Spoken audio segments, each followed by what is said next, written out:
With Marvel Spider-Man 2 being revealed, with gameplay and us getting a ton of different interviews with the developers of the game itself, we've got a massive info dump here on Reddit by the user of A Salient Remedy.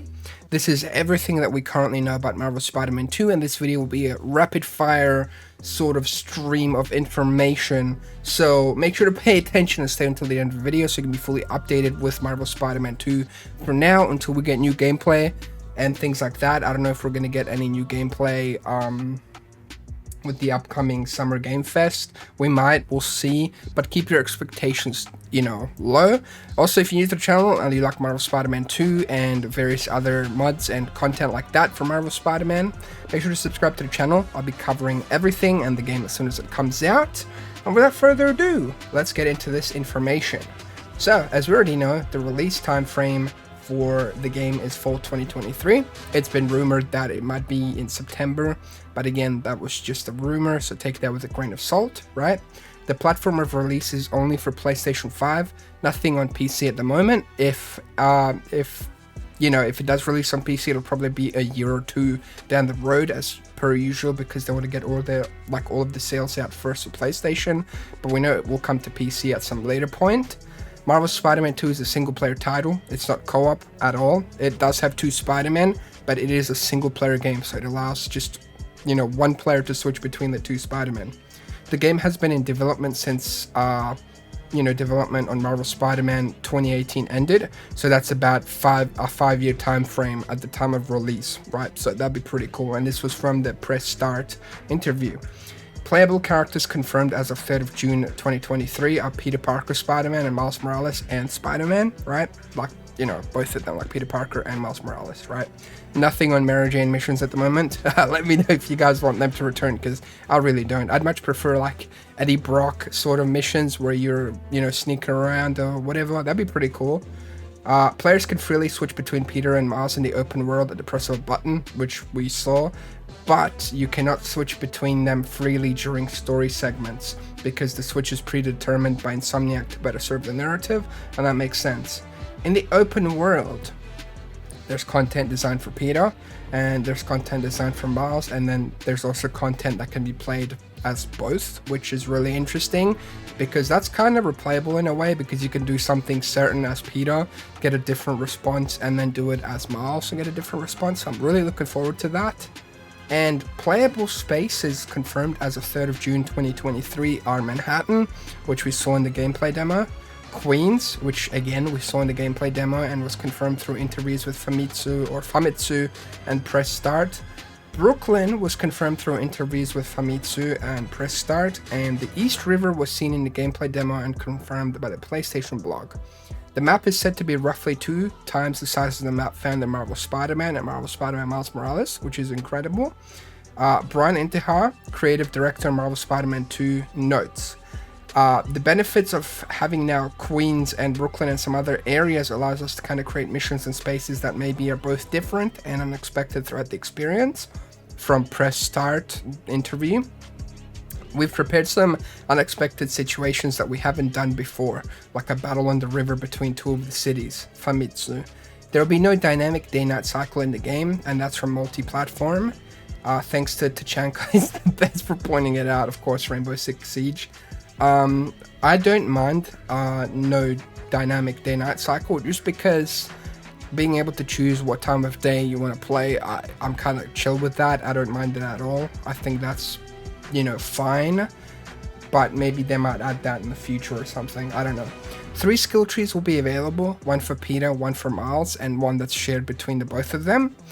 New traversal methods revealed as of 3rd of June 2023 are the super slingshots, which are present in different areas of the world.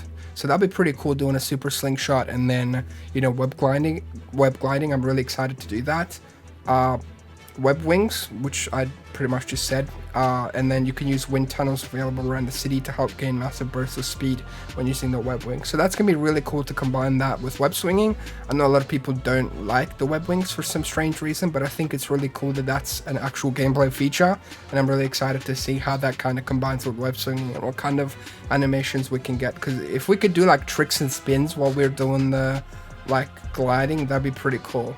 Parry system has been introduced. so thanks to PlayStation Blog, and we saw that in the actual gameplay. An array of special moves are accessible through the L1 button, and some of the moves available to Miles are Thunderburst and Chain Lightning from PlayStation Blog. Some of the moves available to Black Suit Spider-Man, which is Peter, are Symbiote Punch and Symbiote Strike, so that's from IGN. These moves have a cooldown before they can be used again, as seen in the gameplay demo, because otherwise they'll be really overpowered, and you know, they pretty much one-shot the enemies. Situational environment finishing animations are now available, which is a really cool addition to the game. I'm excited to see, you know, all sorts of different animations that are discoverable when you beat somebody's ass. The ability to dodge under enemies while in the air, which we saw in the gameplay, which was actually really cool and an awesome addition for sure. The ability to web yank enemies from side to side. An air knockdown ability where an enemy is knocked to the ground and bounces back upwards. In terms of stealth, dual takedowns have been introduced. In terms of gadgets, new gadgets confirmed as of 3rd of June 2023 are the web line and the web grabber. The traditional gadget wheel was seemingly absent when Miles switches gadgets in the gameplay demo. Whether it is no longer present in the game is currently unknown, and it looks like some gadgets will be shared between Peter and Miles, such as the web grabber, as seen in the gameplay demo. And that makes sense because, you know, they're working together, so why not share some of the gadgets? There will be some gameplay abilities that will become available to players thanks to the black suit that wasn't available before, which clearly makes sense, right?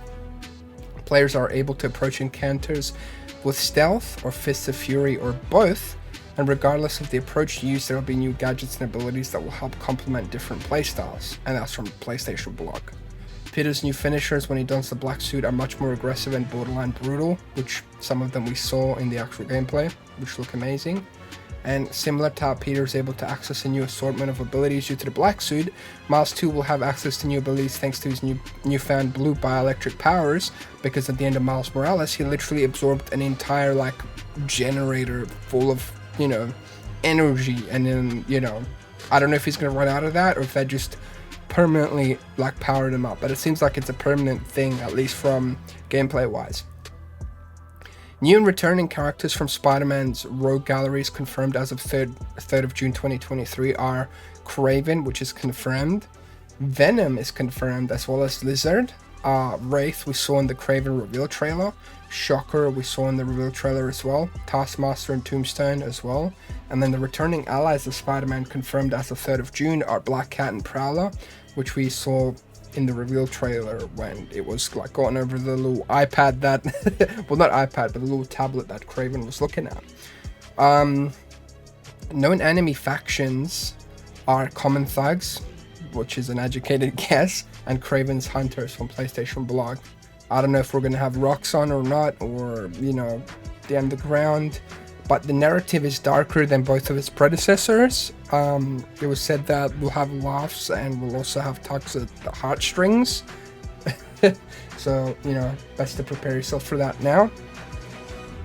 The story of Marvel Spider-Man 2 picks up 10 months after the events of Marvel Spider-Man Miles Morales, and this was revealed to us in the interview from Press Start. The theme of addiction will be prevalent because of the symbiote suit.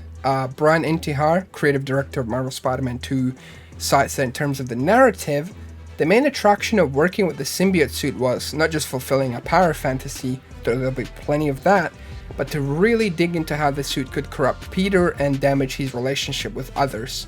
And that's from IGN, which, I mean, that's kind of how it goes with the symbiote suit. You know, he gets the symbiote suit, relies on it, thinks that's all he needs, and then in turn completely damages his relationships with everyone else because it's clearly corrupting him and making him way more aggressive. I mean, we saw at the end of the gameplay, he's like, well, throughout the entire gameplay, he's like being very aggressive, interrupting Miles, kind of like ignoring him, being angry at him, and then, you know, he like says he's got like big teeth or whatever, and then his eyes kind of go more angry and Venom style, so it's completely corrupting him.